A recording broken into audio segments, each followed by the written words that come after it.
So those were all really, really good ideas for ordinances, and I recognize some of them.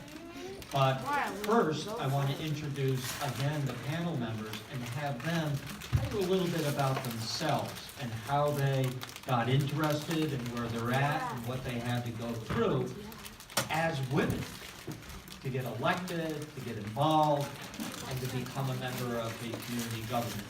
So we'll start first with Miss Gina Picinich from Kisco, and she is the mayor of Kisco. You heard Mrs. Fouette talk about that a little bit. So, Mayor, would you tell us a little bit about your background and how did you come to become mayor?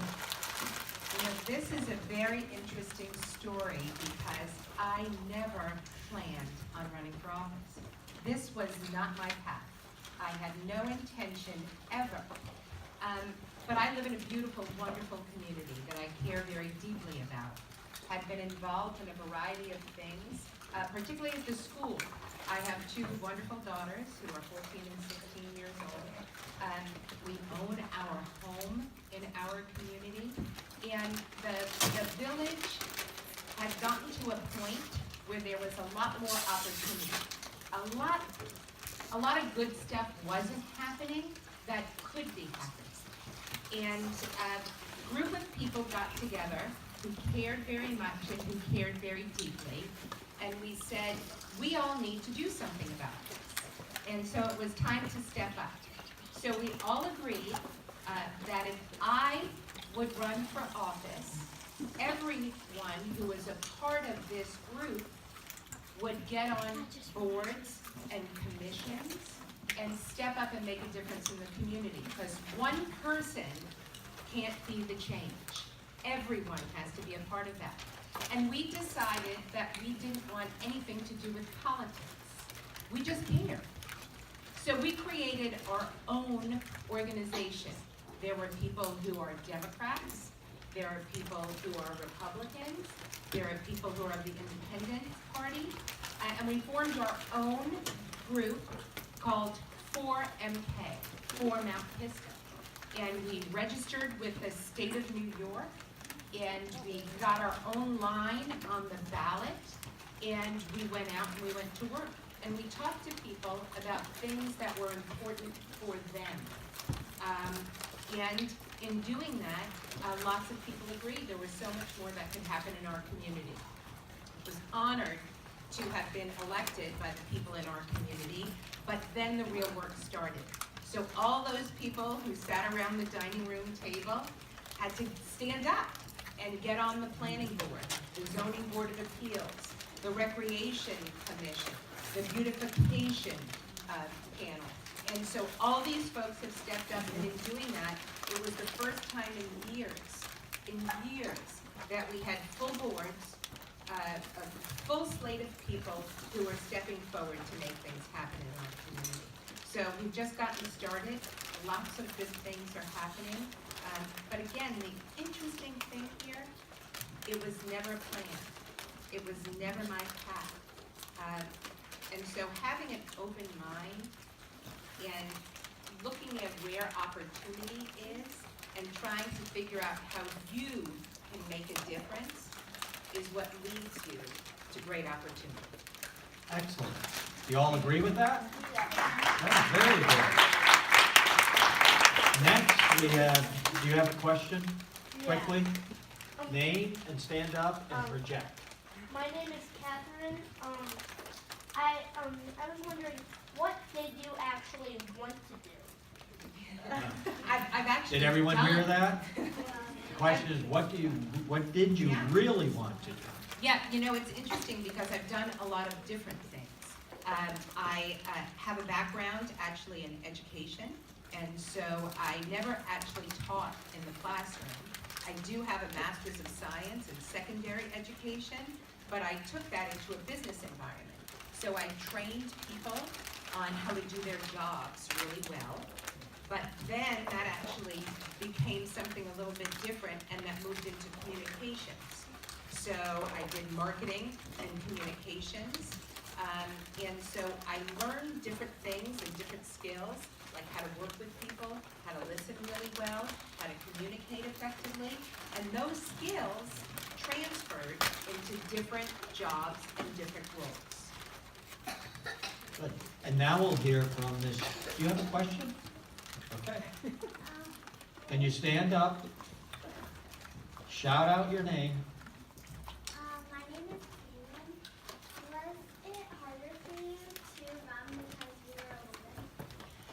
You know, it's interesting because I don't view the world that way. I view the world as you're measured based on what you contribute. You're measured based upon what you do. And so for me, when all of us got together, we didn't think woman or man, we just thought we care and we want to make a difference. And because of that, I actually think it was a benefit to be a woman, not a detriment, because I have the good fortune to have been very involved in a variety of different things, and I look at the world in a certain way as a woman. So I was able to see things that maybe a man wouldn't see in the same way, that deal with perhaps art or other potential things. So I never view it as a detriment. I didn't think it was harder for me. I thought it's just who I am. Okay, we're gonna move along to Mrs. Mancini. This is Jessica Mancini. Some of you know her from dancing, but Jessica's on the Board of Finance in Ridgefield. And Jessica, why don't you tell us a little bit about yourself and what led you on the path to the Board of Finance? So I have lived in Ridgefield all my life. I'm actually a fourth generation Ridgefielder. What does that mean? That means my great-grandfather came here from Italy, and then he was here with his wife, and my grandparents were here, and then my mother was here, and then she had me. So my children are actually fifth generation Ridgefield. So I am embedded in the town. I love the town of Ridgefield. It's always meant a lot to me. And politics or being on an elected board was also not the path that I had seen for myself when I was younger.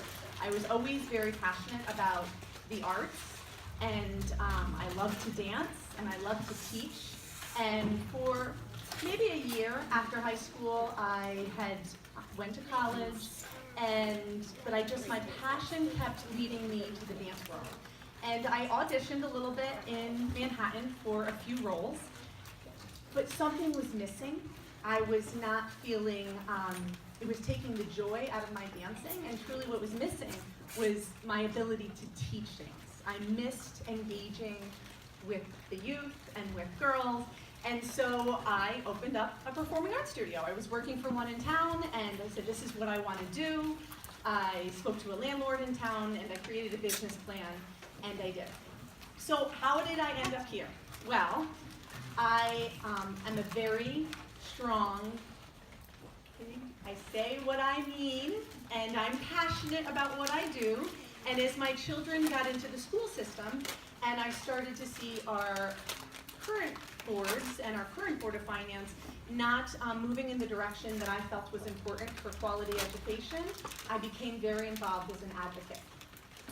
And as all this was folding out and this was happening, somebody had come to me and said, we think you should run for the Board of Finance.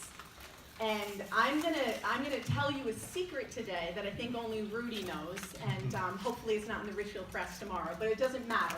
And I think this is the perfect forum to tell this secret because it's important. When they came to me and they asked me, you know, you've run a business, you understand how to run a business, you understand budgets, you need to be on the Board of Finance, I had said no at first. I said, you know, I think me and my husband still want to have another baby. We had 2 sons, and I said, I think I want another baby. And they said, you know, you really should do this, the time is now. And my husband said, well, you have to choose. You either have a baby or you do this. And so I knew, though, that if I got on the board, I could still finagle the baby down the line, which I did, I want you to know, okay? So I have 3 sons. And I was speaking to a Democrat, and I said, you know, I think I want to do this. I think I'm going to do this, but we have one more problem. And they said, what? And I said, I'm a registered Republican. And so what does that mean? They were like, okay, we can handle that. So what I'm trying to say before I go into how I ended up on the Board of Finance is, really until I was in my late 20s, I didn't know what my party meant. I went to the registrar of voters, and happens to be my grandmother's cousin. I told her I was a townie, been here for a long time, and she said, your whole family's Republican, you want to be a Republican? I said, I don't know. Just do it, because in Connecticut, you have to pick either Republican or Democrat to vote in the primaries, right? So I said, what does it matter? I'm going to vote for whoever I want anyways, so let's just make the family happy. And so when this happened, it was very natural for me, because my values at that point had started to mold and become more in line with that party. But my party does not define me. It's not who I am. I always speak freely about what I feel is important for the future. So I ran for the Board of Finance. We were able to get the majority for the first time ever for Democrats. And I want to kind of address your question that you gave to, I'm going to say your last name wrong. That's Tell me. all right, Gina. Picinich, Miss Picinich. You said, was it harder for you to run as a woman? And I actually think the first time I ran, I was a little bit disregarding in how strong I was, because I was a woman. There was a lot of things that were, she's just a dance teacher, or, she's a PTA mom, things only moms do. And I felt like they kind of pushed me aside and really went after the men who I was running with more than me. So in a way, it was easier a little bit, because I think they didn't think I had a chance of winning. And so it was an interesting journey. One of my dance students said to me one time, Miss Jessica, so I don't understand, you're a dance teacher and you do math? So it was this great learning experience that I got to give back to my students. And now I love what I do, and I sold my performing arts studio, and I love representing and being a part of the town, and that's how I ended up here. Excellent. Any questions for Ms. Jessica? Yes, you. Stand up, your name, and project. Okay. I'm a Lycra. Well, me and my sisters know her and you know us. Dang it, I just forgot my question. It's okay. Think about it. I forget my questions all the time. But, okay, I'll just say this, since Kiara is not here, remember Kiara? I do, Kiara She's Drake. still one of my best friends. And remember the time she set off the alarm in the bathroom? She pulled on the little, Yeah. Okay. That's Sweet girl. Anyone else have a question? Right here in the front. Your name, Hi, my name is project it out there. My name is Callie. I have a question. It is for you, and it's also for both of you.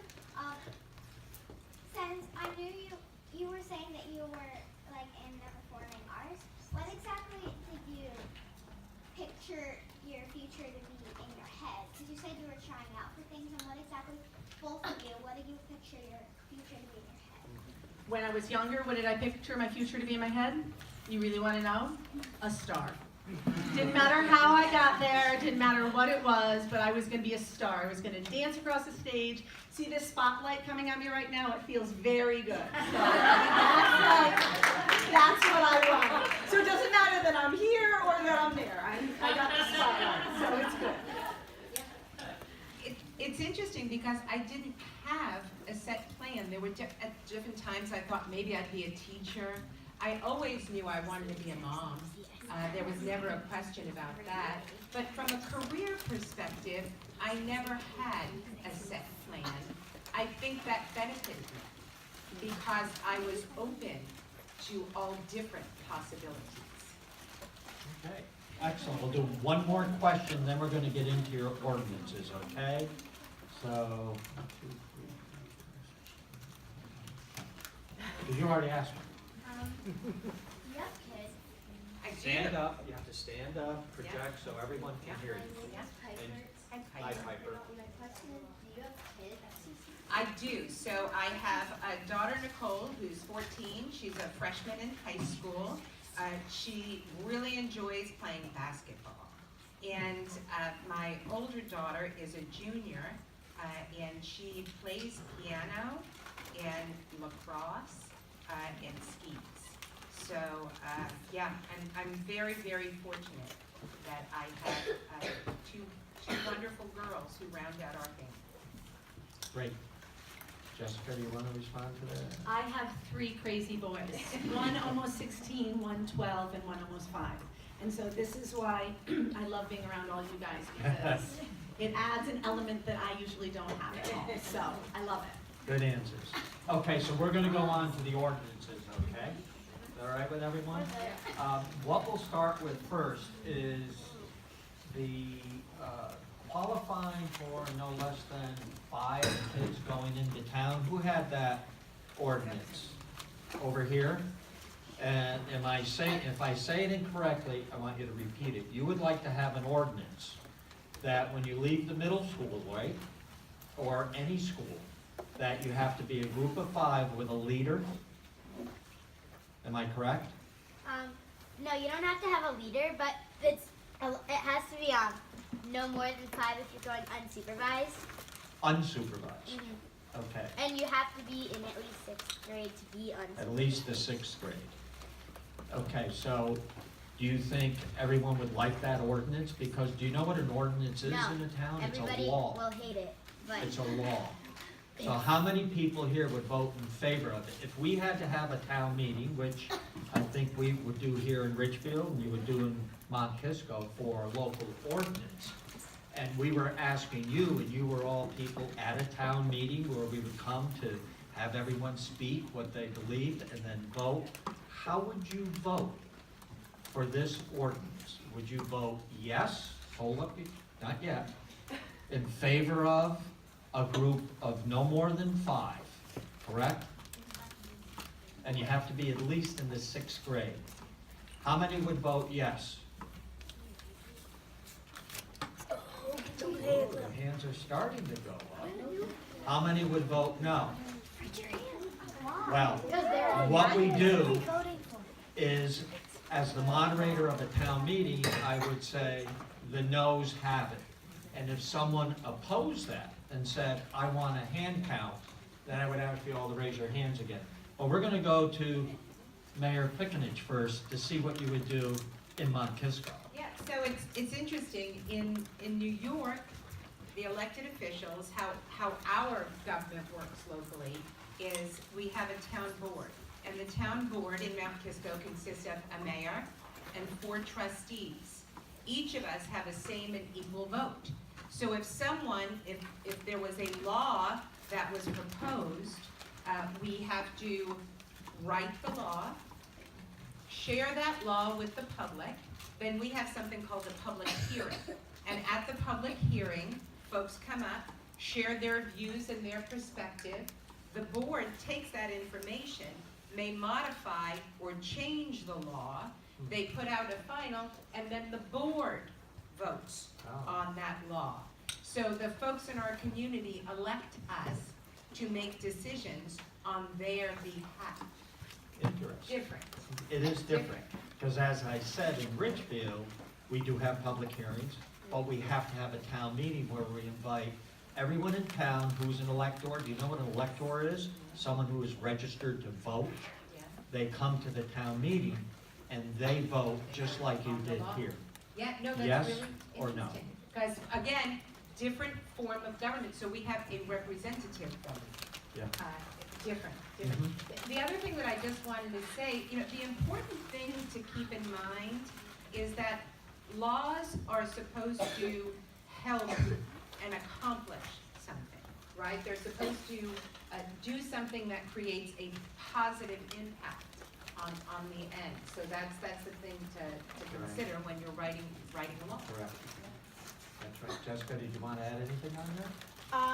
No, I was actually learning along with you guys a little bit. I was listening. What is interesting, if we wanted to do something that requires money, an appropriation we call it, that requires us to spend money, then we have to get Board of Finance approval. Right. And that's when Jessica would get involved and they would study the issue. Question in the back.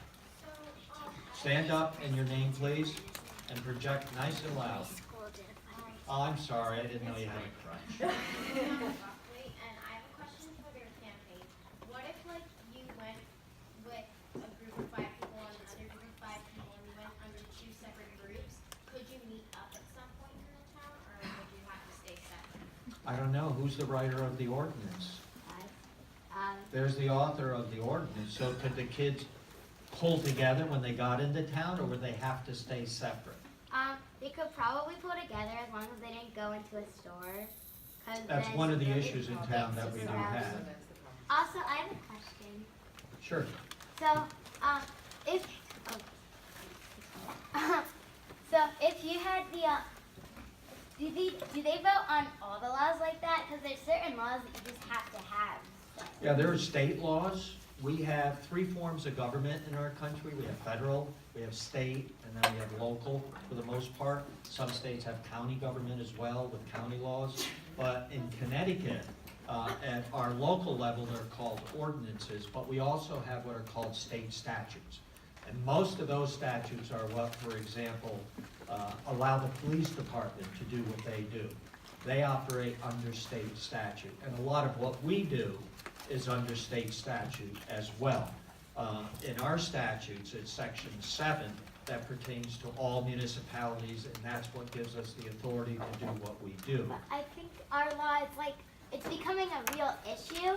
What But is? What was your law? the how middle school shouldn't be allowed into town, like, the way they are. What But goes into town? nobody agrees that it's an issue, so nobody's gonna vote for it to become a law. Yeah. It is an issue in our community, but it's gotten better. And I know East Ridge did a program a couple of years ago when Mr. Fiedler was the principal that required stores to work with students so that if you saw like a little circle, like a little basketball in the window, that meant that you were accepted in there, but you had to abide by certain rules and regulations. You wouldn't put anything in your backpacks. Like, for example, you can't go into CVS today, right, with your backpack? Don't you have to leave it outside? Same with Yeah, different. and why do you think they did that?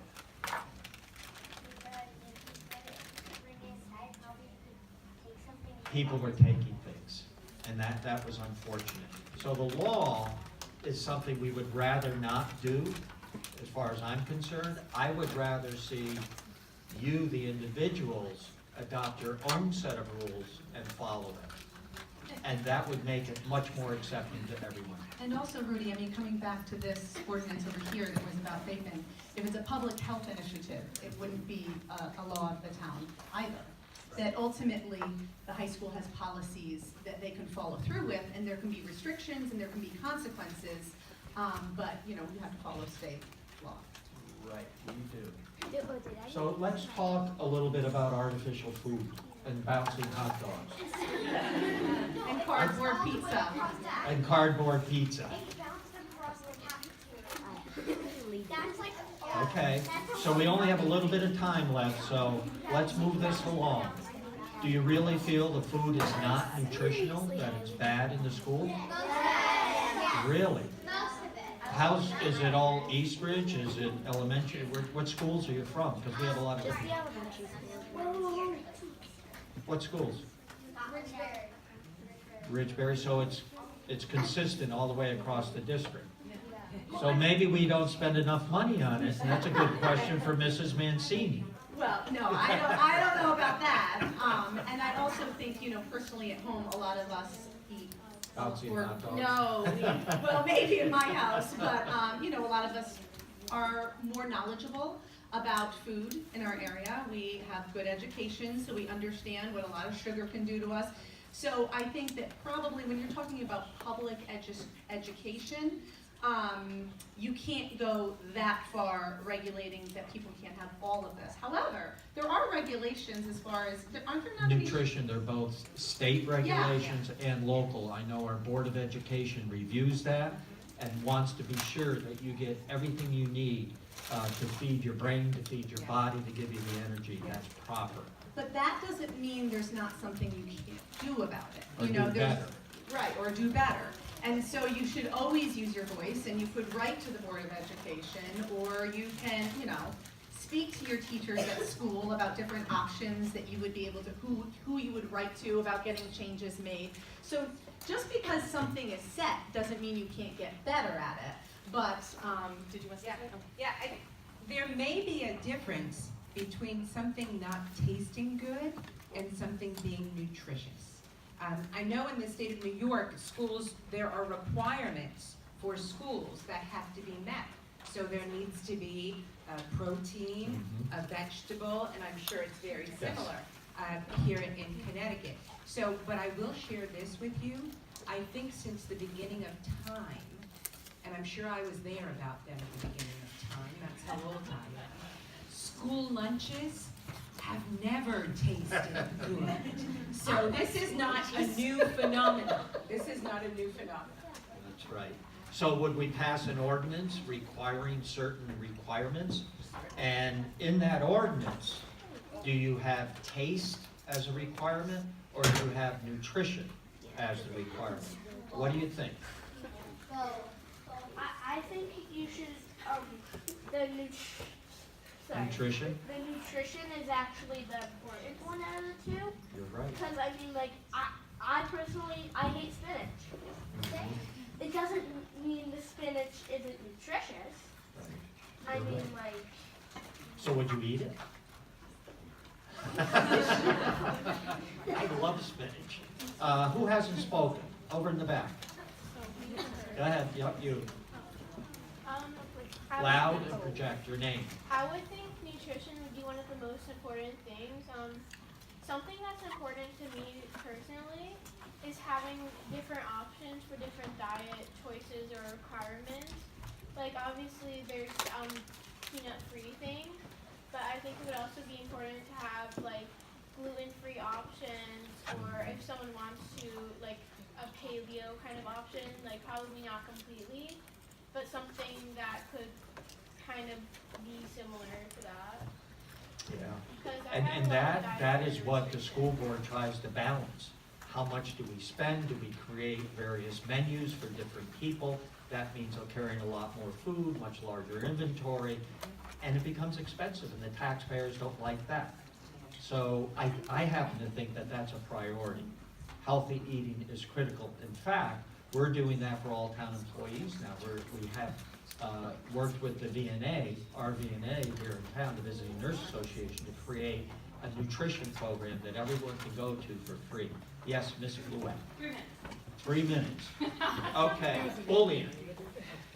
Should we have an ordinance against bullying? Yes. Yeah. Raise your hands if you think yes.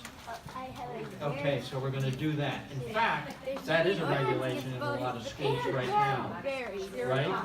And what about equalized taxes, Mrs. Mancini? Well, so we do just, in Ridgefield, we do just have one, that was your ordinance, guys, in the back. We do just have one mill rate, okay? So that there's a formula that you multiply that against your property value. So everybody is paying the same percentage against their assessed property. So that is something else that is also there. So it was great. It was awesome that you guys came up with that. We had 2 questions, because we're short on time, on dog pollution, right? No. And the environment? 2 different animals. Animals in general. And what was the ordinance that you wanted to do? Require people to have to pick up after their animals? No, it wasn't dog pollution. That was pollution, and that was animals. Okay, Okay. okay. Let's put them together. Yeah. But we actually just had, right, Nicole Connors and her son Logan. We they- put up stations all along Main Street with plastic bags for people to pull out, because we want to be sure that if the dog goes to the bathroom, that people pick it up, and other dogs do not go near it, because it can pass on diseases like the parvovirus. Can I just say something? Sure.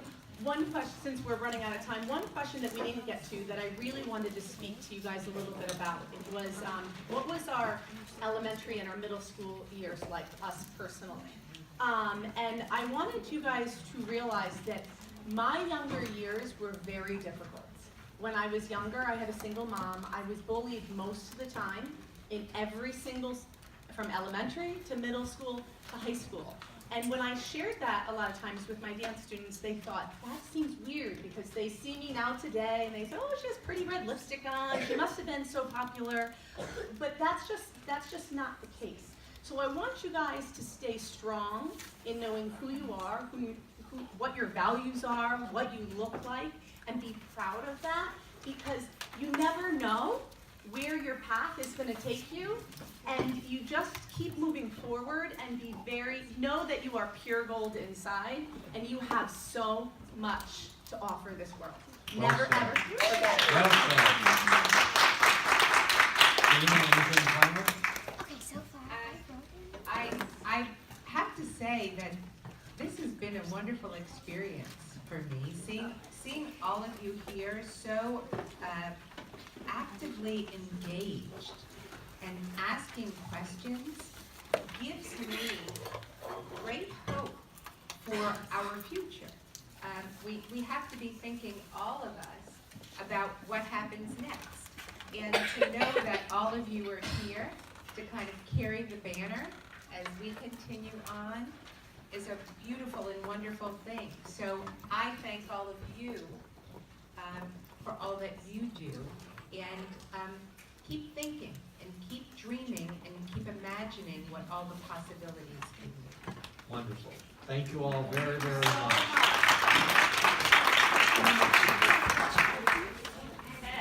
Okay.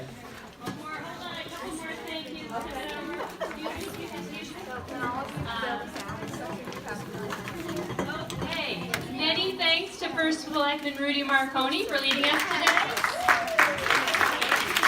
Thank you for being here.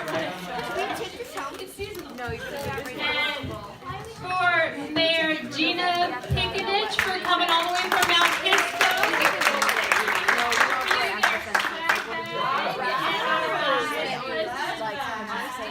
And Ms. Jessica Mancini.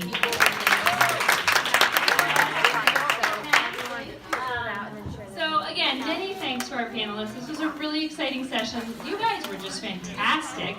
And looking forward to hearing your feedback. Looks like we have one more question. I have a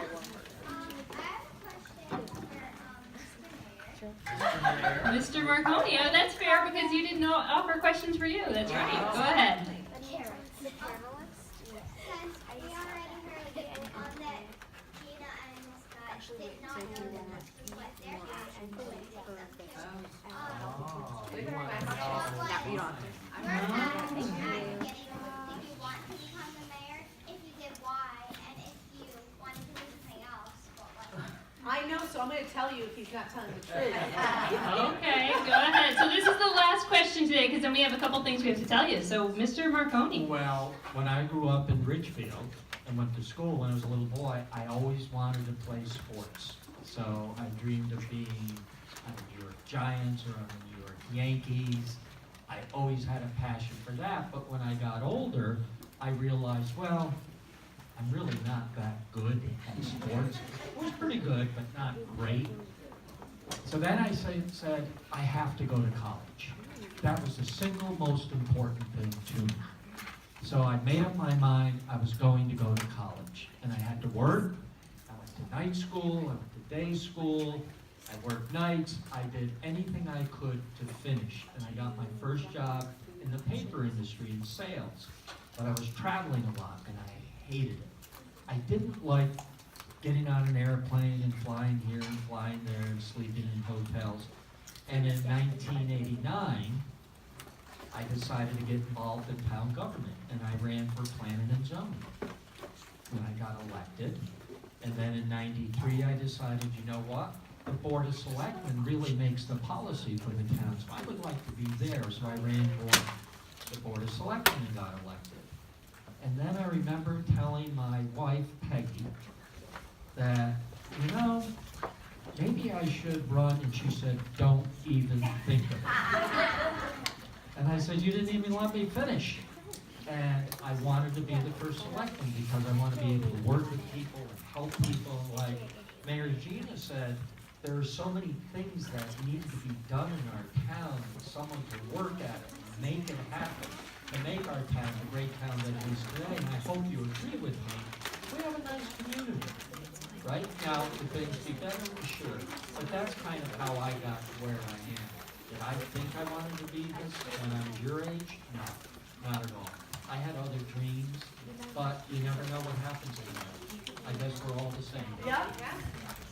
Thank you very much. Remind me of your name? Haley? Haley, I'm so glad you asked that question because we didn't give you guys a chance to ask Mr. Marconi that question. So thank you, that was perfect. Okay, so we only have a couple minutes left before your parents are going to pick you up. Two things. One, we very much want to hear your feedback about this session. So you're going to have, your mentors are going to hand out to you an evaluation form. We want to know what you like best and least and what you're going to remember. That's one thing. The second thing is, does anybody know a big important date that might be a little bit related to this program that's happening between now and our next session in November? Hang on, Catherine, I've heard a lot from Sue. Go ahead. Halloween! That's very true. Okay. Not as related to this program, but I guess, you know, we're all presenting ourselves as what we choose to be, so that's something. Okay, in the back there, go ahead. What's happening? I'll give you a hint, it's not in October. Our next session is November 16th. So what's happening between now and November 16th? I'm positive that table knows. Go ahead. Oh. You, I'm pointing to you. Yes.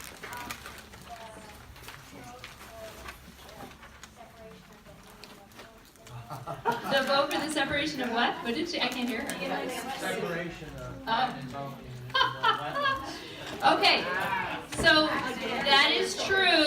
Can somebody tell me more generally? It's actually not just happening in Ridgefield. It's actually happening in all of Connecticut. It's happening in every state. It's happening in our country. Okay, back table. Haven't heard from you with the colorful shirt. Okay, I have a guess, but I'm not sure. The midterm? Question mark. For the legislative, the U.S. House and Senate, it's called the midterm elections. That's exactly right. But we always have election. Isn't that correct? Every year in November. So what date is it? Anybody know? It's usually the first Tuesday in November. Anybody know what date it is? Go ahead, right here. So no, first Tuesday. More, you know. Go ahead, Kyle. Oh, it's the 6th. It's the 6th. It's Tuesday, November 6th. So what does that mean? So it's election day. There we go. Tessa got it. So it's election day across our country. It's election day. This happens to be a huge one because of it being the midterm elections. Thank you very much. But even in our very own town, we have a lot of people running. And so this is the time. So always there's an optional assignment. What do you think your optional assignment is between now and November 16th? Go ahead, guess. Look at the meat cave and follow Well, you guys did that for today, so thank you and you guys did an unbelievably brilliant job today, by the way. But what do you think your optional assignment is between now and November 16th, given that big, relevant day? Go ahead, Catherine. Got you at that time, didn't I? Oh, God. Okay, who else? Oh, wait. What do you think, Allegra? What do you think? Does anybody ever go with their mom or dad to the voting booth? Has anybody ever been? Okay, Allegra, go ahead. Oh, happy birthday to Angelina. Okay, so your optional assignment is to go with mom or dad or grandma or grandpa or your neighbor or whoever will take you to the voting booth on November 6th so that you can see what it's like. Now, I know that you're not allowed to go into the booth with them. I actually think that's illegal. But you can go to the voting place with them, which is often in Ridgefield, it's the elementary school or middle school, rather. Wait, that's illegal? Yeah, I don't think you're not allowed to actually go in the booth. I do it. Okay, shh, don't tell. Oh, whoa, hang on. Miss Cordano is on the League of Women Voters. She's going to tell you what you can and cannot do. No, I only know because I got in trouble when my son tried to pull the lever. We don't have levers anymore. So Right. it's just that little stand-up thing. They can be with you. They can't fill in the bubble. Okay, but you can go.